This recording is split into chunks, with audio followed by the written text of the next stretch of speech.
Hello, this is Max from LionO360, and today we introduce the Opportunities module. Create, update, and manage all of your opportunities and sales pipeline with ease.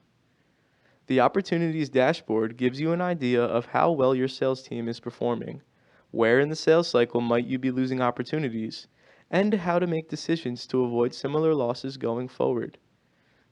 Clear visibility in the funnel will lead to a more organized and effective opportunity database for your sales representatives.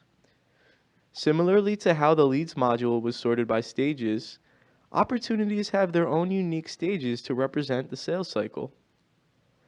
Easily sort through all of your opportunities by clicking on one of the corresponding boxes up top and select a business, and you will see all of the opportunities that correspond to the business in that stage.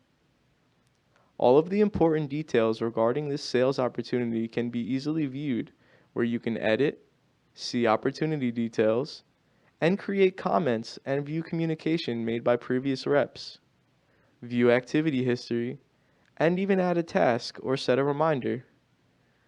Easily change the stage of your opportunity by clicking the arrows icon and change the opportunity sales stage to one of the categories listed based on where your opportunity falls in your sales cycle. Select the bar graph icon to take you back to any dashboard. Each dashboard is used for high-level decision making. Maximize every sales opportunity with the Opportunities module in LionO360.